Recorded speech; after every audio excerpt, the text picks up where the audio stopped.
Morning, everybody.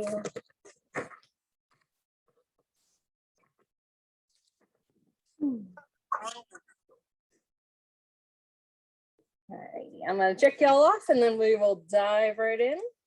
So I'm going to start today by going over the homework we were working on Wednesday. We'll just walk through it together.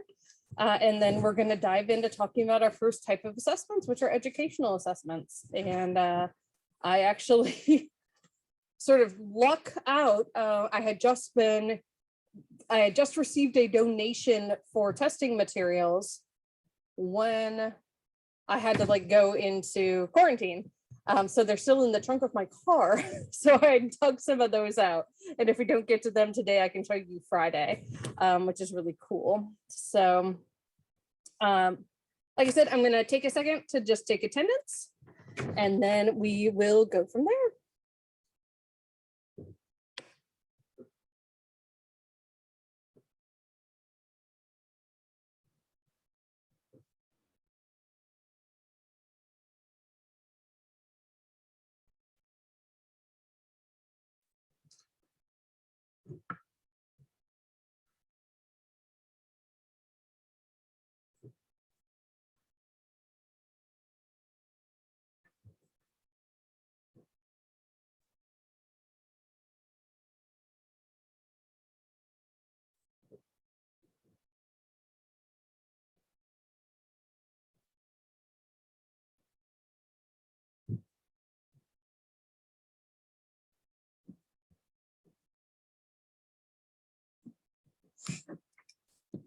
Okay.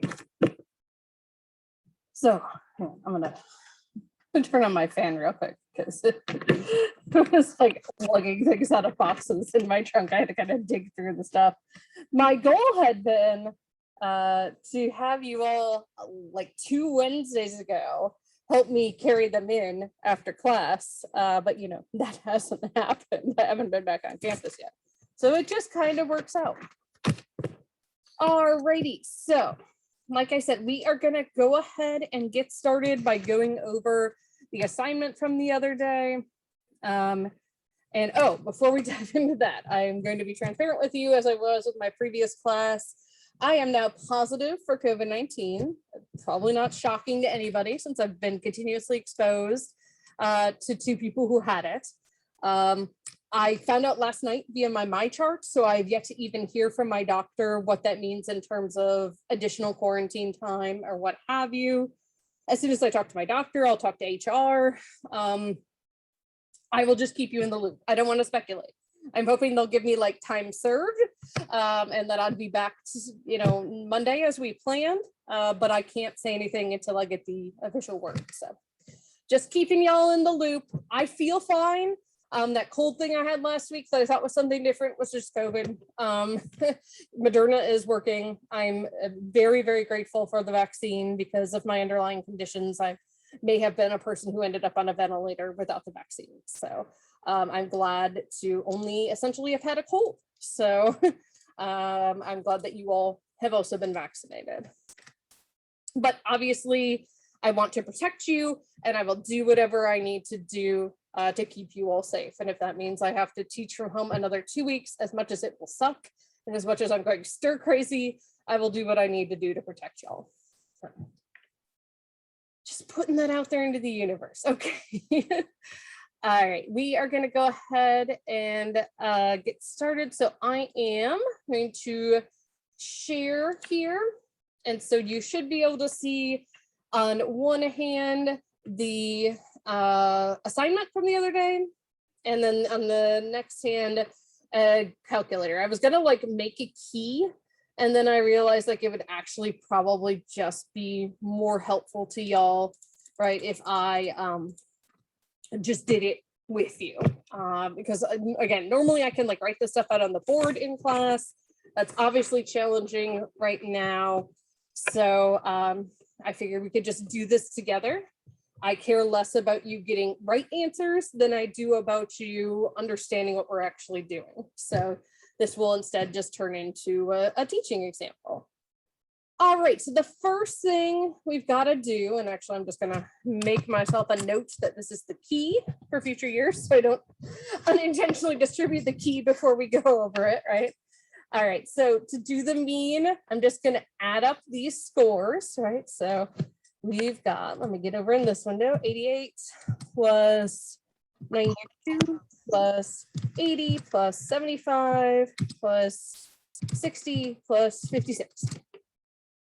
Okay, so that's 451. And then we have 1, 2, 3, 4, 5, 6 people. So we divide this by 6. Oops, that's 0. Didn't really mean to have that there. Okay, so our mean here is like 71.17 if we're going to round to 2 decimal points. Okay, so we're going to use that information for the rest of our calculations here, right? Okay, so for here, right? So if you remember how we get through this, so 88 minus the mean, which is 71.17. Someone's sitting in the chat. No, definitely not too late. I'm guessing there are people who haven't even like finished this, right? And that's okay. You can either like scan it, take a picture and turn it in, or you know, if you typed it, that's fine, and you can turn it in that way. And honestly, if you're doing it while following along with me right now, that's fine. It's definitely not too late. Like I said, I just want to get to the point where you all actually, oh, it helps if I put this in right, 75.17, geez, where you'll actually understand it rather than just get it right. So, all right, so 88 minus 75.17 is 12.83. Okay.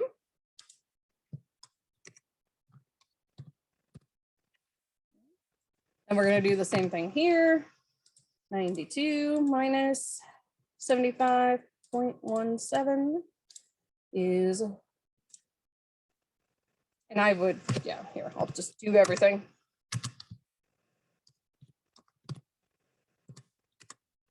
16.83.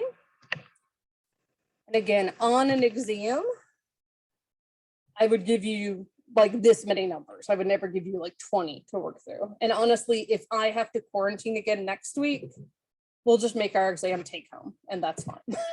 You know, like we'll work it out one way or another. Right, then we have 80 minus 75.17.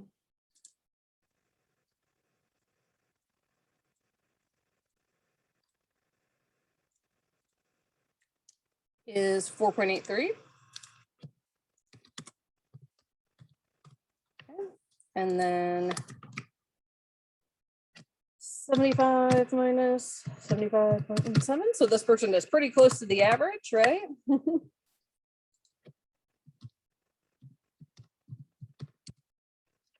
Negative 0.17. Should have just known that, right? That's okay. Showing you all the process. Now we get to do the same thing, but with these lower numbers.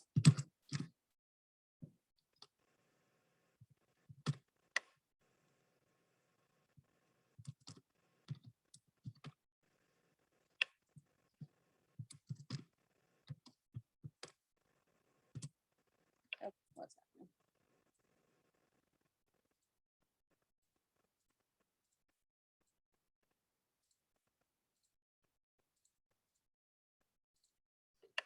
And we have negative 15.17. And then we have a 56.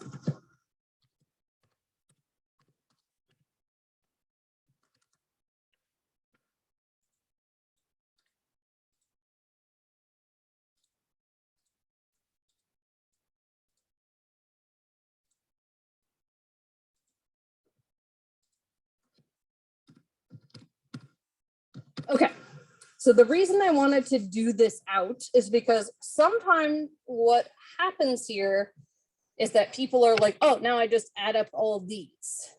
No, you don't, okay? So now what you're gonna do before we start messing with those numbers is we are actually going to square them, okay? So going over here, so 12.83 squared, right?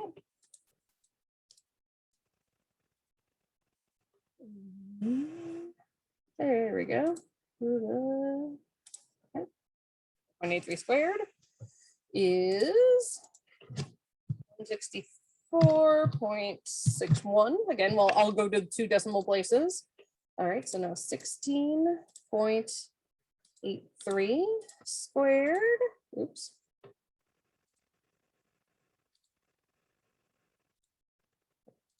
Oh, Google, please behave.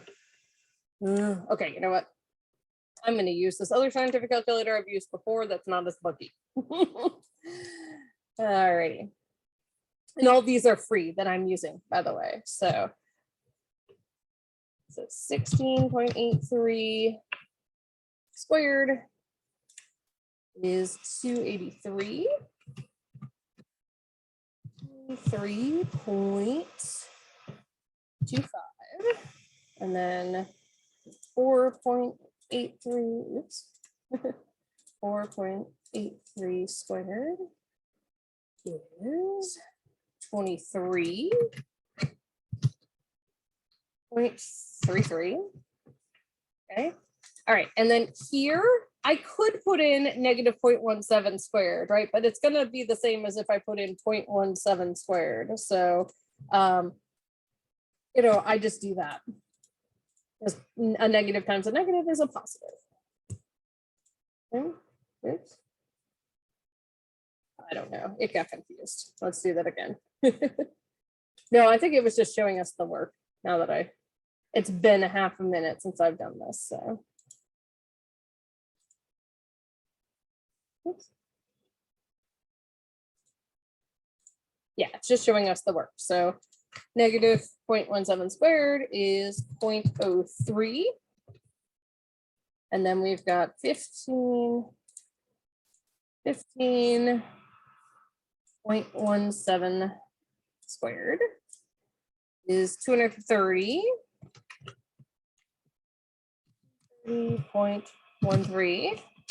And then our last one is 19.17 squared, which is 367.49. Okay. So in order to calculate the standard deviation, I need to first come up with the sum of this column. Okay. So this is all the numbers that are x minus m squared. And now in order to do this calculation, I've got to just add these up. Okay. So we've got 164.61 plus 283.25 plus 23.33 plus 0.03 plus 230.13 plus 367.49. Okay, and that gives me my sum here. So this is going to be equal to the square root. I am just going to abbreviate this way because, again, I normally be able to write it, but it's harder here, of 1068.84 divided by our mean that we got in number 1 here, which is 75, or sorry, no, or n minus 1, sorry. So n minus 1 is, sorry, I had to think about it for a second. Okay, so we're going to take this and divide it by 5. Okay, and so that's going to give us 213.768. Let's do 77 since we've been doing 2 decimal places. Okay, and we're going to take the square root of that. Again, normally I'd be able to just write out the little symbol. Okay. And I'd be able to just do this on the calculator. There we go. So our standard deviation is 14.62. All righty. So now we're going to do a z-score.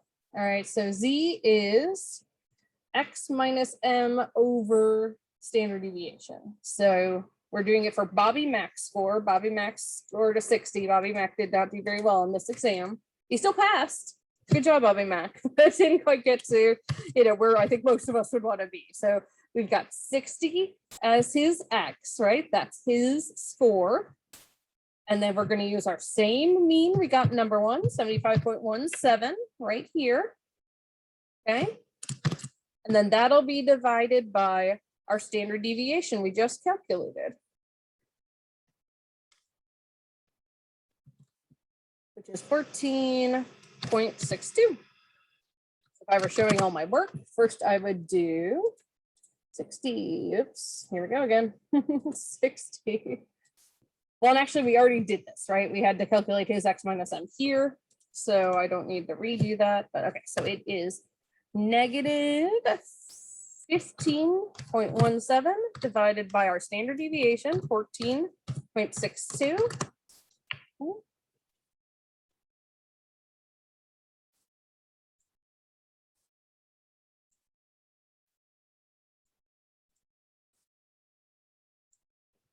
Okay, and that gives us a Z-score for Bobby Mack of negative 1.04, again, if we're rounding. Okay. Any questions so far? Anything here you're like, how the heck did she do that?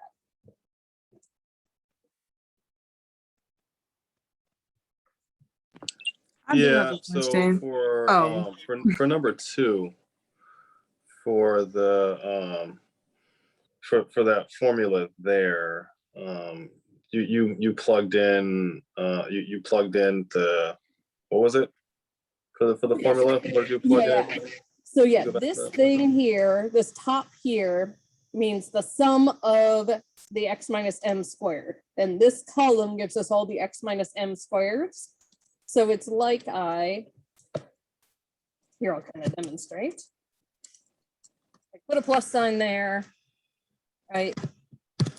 And then old-fashioned arithmetic, right? It's like I just added up that column, and that gets what gave me the 1068.84.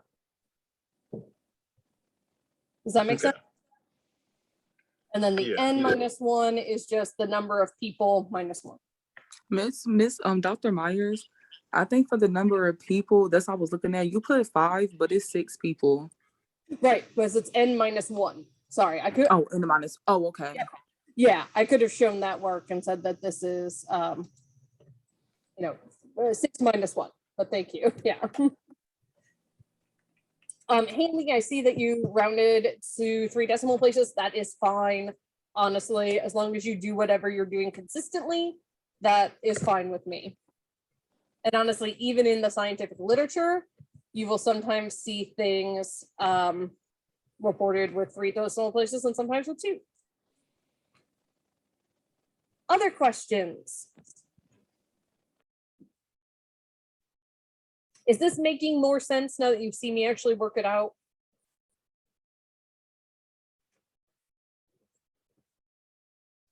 Hopefully.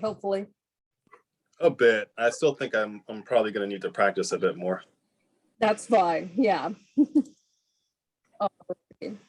Yeah. If you all want, I can direct you to like practice problems. I could even make some up myself. So just let me know. I have a question. Sure. So the result from the Z-score, it's negative? Yes. Okay. Yep. Yeah, because remember when we were looking at I have the next lecture up, but let me just find for normal curve. Yeah. So when we look at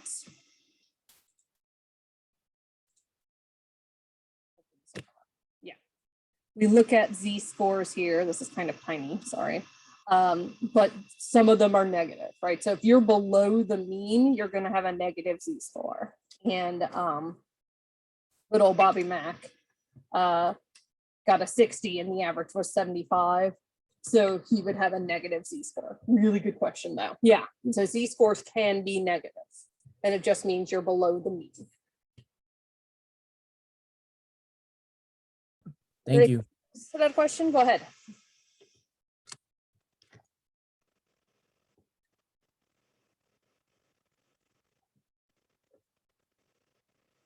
Alrighty. So the next question, were I to give you an in-class exam, I would like give you the chart. Like I said, I'm probably just going to make this take home if I have to be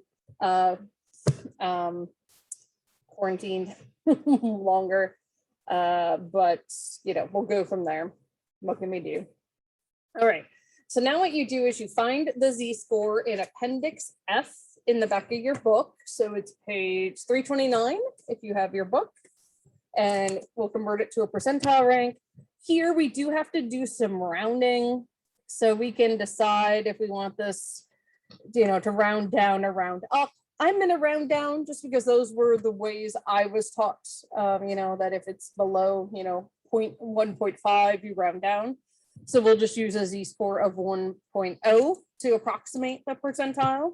And so again, if I just look at that column on page 329, it says a Z-score of -1.0 is a percentile of 15.87. So literally, I don't need to do any calculations here. It's just using this chart that's in the back of your book. And again, were we to have an in-class exam, I would give you the chart. In fact, I think I have like a photocopy of it hanging around in my binder from that. Wait, how did you get the 15? Am I looking at the wrong thing? Maybe. Okay, so we're Appendix F in your book here, right? Let me stop screen sharing for just a sec so you can see this a little bigger. Okay, so Appendix F in your book, page 329. And then this column here has the Z-scores that we're looking at. So we've got a -1.0 Z-score, and then we go over, and that gives us our percentile. Does that make sense? Yeah, I was looking at -0.1. So Oh, yeah, yep, and that would be different. That would it's be early. I haven't had coffee yet. Oh, that's fine.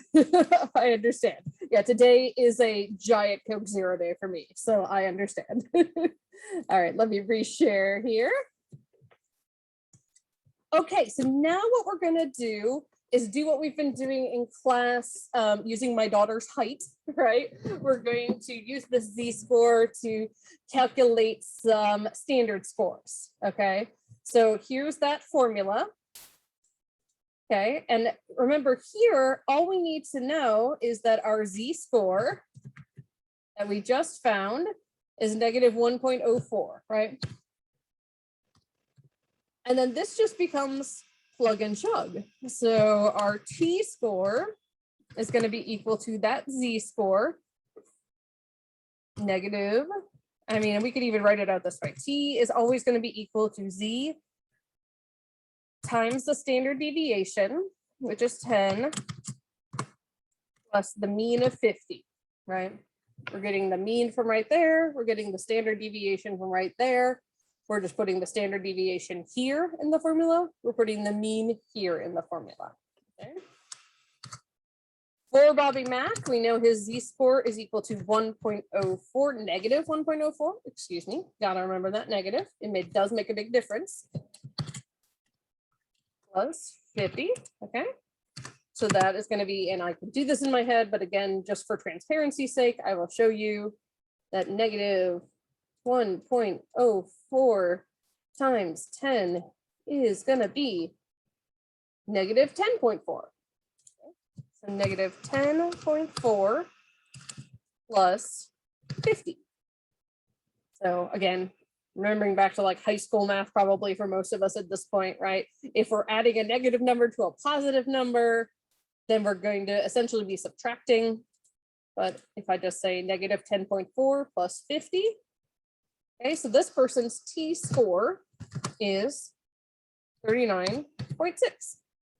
Boom. Alrighty. So now we're going to do the same thing, but with different types of standard scores. So we've got our DIQ is always going to be Z times the standard deviation of a DIQ is 15, plus the mean of a DIQ, which is 100. And again, giving you those numbers right here, right? Would never expect you to have memorized them. Okay, so for Bobby Mack, again, his Z-score hasn't changed. It's 1.04. We're going to multiply that times 15, our standard deviation here, and add it to 100, our mean here. So again, negative 1.04 multiplied by 15 is negative 15.6. 100.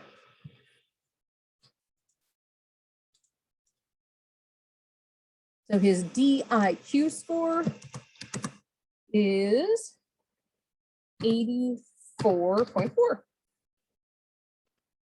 Okay, last one. We are going to do, well, these actually aren't GRE scores anymore because that's changed in the like 4 years since I've taught this class last. But we'll do an SAT score. Okay, so SAT would be Z, again, looking at our standard deviation here, is a 100 plus the mean, which is 500. Okay. So then putting in negative 1.04, multiplying that times 100 plus 500. And again, even though I know most of you can probably just do this in your head, for full transparency's sake, I'm going to do everything out right now. 1 point. Oops. 4. Okay. Times 100. Okay. Negative 104 plus 500.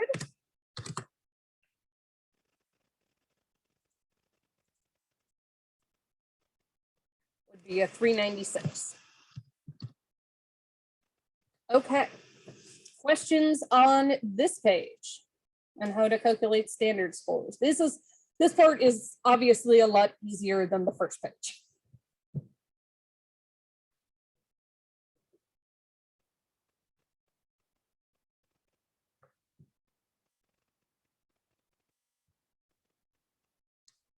I Okay. think it helped. Oh, sorry. Oh, go ahead. Go ahead. Oh, I was just gonna say I think it helped a lot to like see it. Like last night it was just like weird, like doing this all. Like I even called my dad, like a little kid. I was like, "Can you help me with my math homework?" I completely understand. I don't know if I ever did that in college, but in grad school, I definitely asked my husband to help me because his degree is in mathematics with an emphasis in statistics. But the problem was, like, social scientists make up our own stats. So, like, by the time I got to second semester, he couldn't help me anymore. He was like, "What's a Mankova, a Russian tennis player?"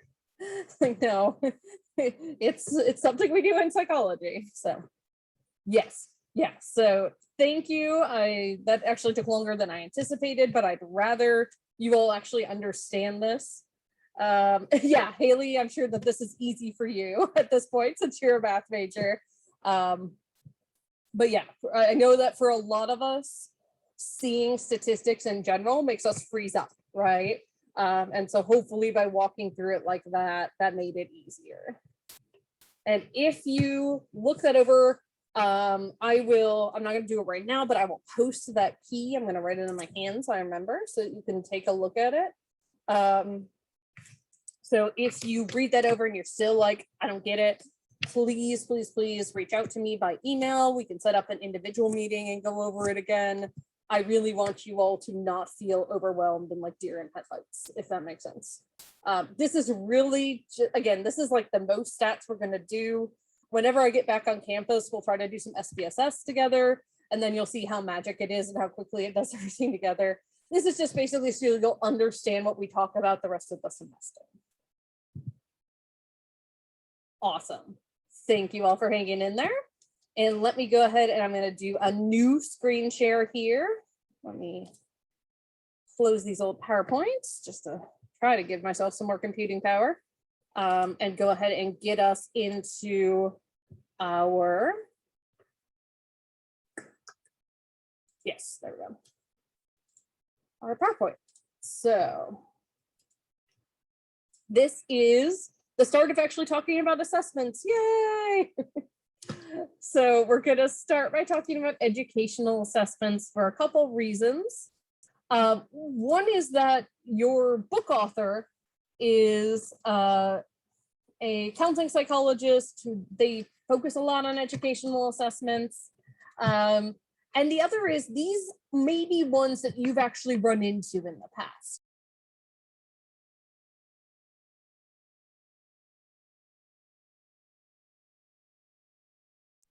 All right. I might have unintentionally just pinned myself, but that's not the worst thing in the world. All righty. So these are things that you would see in a school setting. Okay, so if you ever had an IEP, all right, individualized education plan, you probably had to go through at least some of these tests. But you've also probably taken some of the like multiple choice versions of these tests for your SOLs or other tests throughout elementary school, middle school, high school. So it's a nice place to start because there is some familiarity. All right, so why do we do these assessments? Like, isn't just like people, aren't we gonna learn it from grades, right? Not necessarily, right? There might be reasons why grades are not getting at what we want to get at, especially if there's something like a learning disability or an attentional issue getting in the way of things. So the purposes of these are to determine how well a student is learning, to assess and basically be able to compare among classes within a school, grades within a school, comparing schools to themselves, comparing school systems to other school systems, or comparing states, right? So you'll often see, if you look into educational stuff in the news, they'll be like, well, Virginia scored, 20th on this, but 47th on this. They're using these types of assessments to make those comparisons. Essentially, you give the same assessments to everybody, or at least a similar one, and then you can compare across these different groups. This is another reason why things like the SAT are given. Again, as we talked about previously, it's not actually accurate because the SAT is culturally biased, but the idea is you can compare people across schools, right? So like people are applying to college, someone might have a 5.0 GPA, but someone else might have a 4.0 GPA because their school didn't use the extra point, right, for AP classes. So in which case, the SAT is supposed to be able to allow you to compare them across it. As we've discussed, maybe not, right? So a big part of when school psychologists would get involved here is to detect learning problems. Again, whether that is a learning disability, a learning difference, or a attentional problem, something along those lines. Sometimes these are used to identify giftedness, and then kids are sorted into gifted classrooms. If you have a kid who seems really smart to the point that they might be bored, right? You might give them one of these to see if they should skip a grade, or sometimes they just do these at the end of the year to be like, are they ready for the next grade? The No Child Left Behind Act really used these to look at school and teacher effectiveness. I don't personally, and actually a lot of the literature suggests this is not a good way to use these, because essentially what happens is teachers just end up teaching to the test material, right? And so then you're really limited in what they can teach, and it can actually stifle their effectiveness. It can be, again, placement in college, graduate, or professional schools like the SAT and ACT. And once you are through those, sometimes they have to do these for mastery of knowledge for professional advanced things. So for example, credentialing exams, were I to decide to get licensed, there is a large psychological information test I'd have to take called the EEE. I'm blanking on what that stands for right now. It's going to bug me, so I'm going to Google it real quick on my phone so I don't have to come out of this thing. It's like the exam of something, something, something, something, something.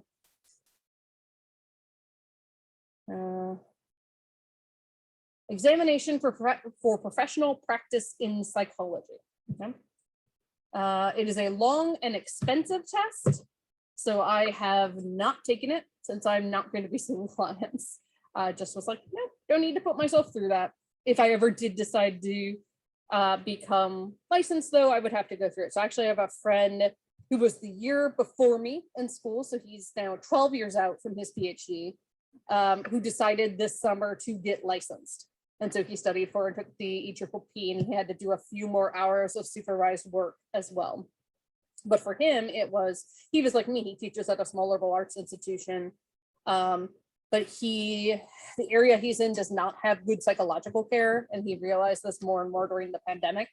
And he just wanted to be accessible. And in particular, he is a child psychology person, and that can be extra hard to find. So kudos to him. Again, I don't know if I'll ever get there myself. We'll see. I actually took one of these years ago when I moved from California to here. And the way they had it set up was to where they had elementary school over there go to 6th grade. But the problem was when I technically started 6th grade, it was in September, and we moved from there to here, and we were on base. So we were on base until about from October to March. So when I got put in school, it was in April. So, wow. So because of that, they had me take one of these in order to see where I was, and because I scored pretty well, I actually never did the 6th grade. Oh, wow. I just moved on. Oh, wow. So I have no idea what 6th grade is like. Probably depends on where you are. Yeah. So yeah, sometimes you'll see that sort of like, where's this kiddo at? Where should we place them? Especially again, yeah, military families are a great example, right? You go from place to place, and depending on school district, sometimes not even state. Yeah, 6th grade might be in elementary school, or 6th grade might be middle school. Yeah, and even like, for example, he no longer is, but my husband used to be a high school teacher. And when we moved from Ohio to Georgia for my internship year, he had to learn an entirely different system because the way they taught math was different. They had a like integrated math rather than a like pre-algebra, algebra.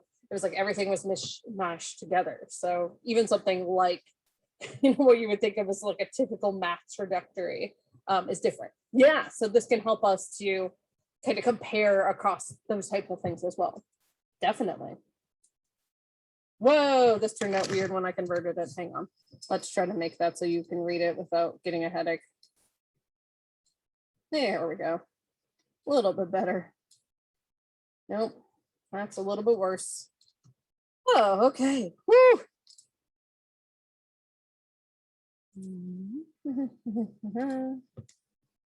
Let's see if I can, make this all fit here. Hey, much better. Okay, it's still not perfect, but that is the only problem with doing these in Google Slides. But I'd, again, rather you be able to see the captions, especially since I know that helps some of you to understand what I am saying, whether I'm in class masked or on Zoom like this, right? Okay. One more thing.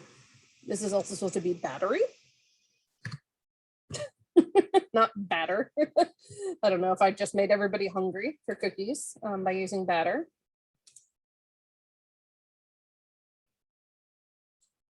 All right, so again, these are the different types of tests of educational ability. The ones that we've been talking about thus far are, more to do with assessment of ability, so what you can do. Although we certainly can also talk about assessment of achievement, which is what you have learned so far. And then we can look at different types of assessments here, right? So having them do a survey, having them do a full battery, which is a bunch of tests together, or having them look at other things. So I'm just trying to see if I can get a prettier picture of this if I just sort of copy and paste. Yeah, I can. Okay. Give me just a second here.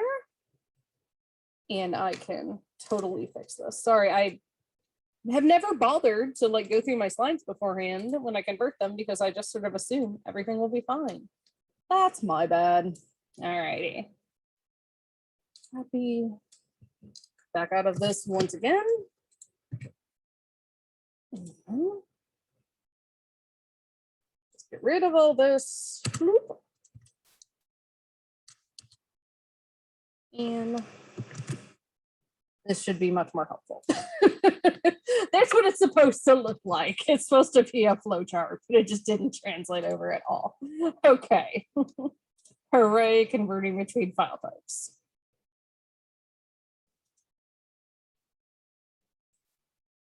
Okay. So again, we can look at achievement testing, what you've learned, or aptitude testing, which is what you're capable of learning. Okay, this makes a lot more sense. So overall, these are all assessments of ability, what you can do. So achievement testing is what you've learned. This is what we've just talked about is going to fall under, right? Doing these sort of multiple choice tests that look at, have you learned what you're supposed to learn? And then we can also do diagnostic things, right? If we think there's a problem going on. And what we were just talking about is a readiness test. Are you ready for the next grade? And then you have aptitude testing, which is what you are capable of learning. So aptitude testing is, looking at your abilities. If everything else was made equal, if all the problems you might have were able to be washed away, what could you achieve? What could you be capable of learning? So we look at just basic cognitive abilities, like what is your memory like, what's your attention like.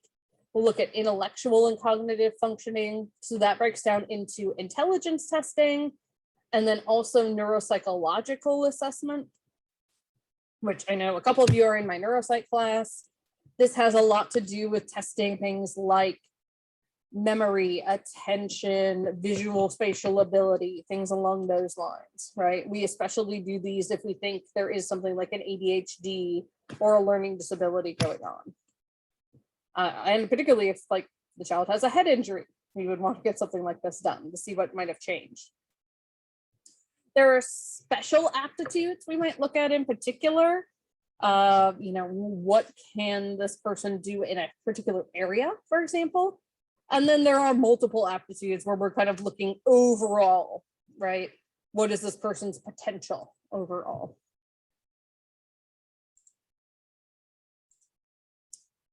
All right, so survey battery tests measure broad content areas. And as I mentioned, these are often used to assess progress in schools. And why they're called batteries is because you are doing multiple pieces, right? So like if you remember, again, back to these tests we all took in elementary school and high school, there would be like a math section and a science section and a reading section, right? That's what makes it a battery, is that it's not just looking at one thing. Diagnostic tests is where we are instead going to focus in on problem areas of learning. You would go to a school psychologist to do a diagnostic test if your teacher or your parents or someone else in the school is like, we think that this person is struggling for this particular reason. We want to see what's going on. Diagnostic survey battery tests can typically be administered by anyone. So if you remember doing these, often it's just like your teacher, right? Or another proctor administering these. You fill in some bubbles and it's sent to people who know how to score it. Diagnostic tests, these are like, if you remember back to those levels we looked at of like who can give what assessments, these are typically up at like level 3. This is the highest. This is going to be typically a school psychologist, a clinical psychologist, a neuropsychologist, someone with extensive training in assessment would be giving these. So it may be someone with a PhD, and maybe someone with a lower degree being supervised by someone with a PhD, things along those lines. Readiness tests measure the readiness for moving ahead in school, like we just talked about. So like readiness to enter first grade after kindergarten, for example. And then cognitive abilities tests are often based on what you have learned in school. And they measure a broad range of cognitive abilities, and they're useful for making predictions like success in school or success in college.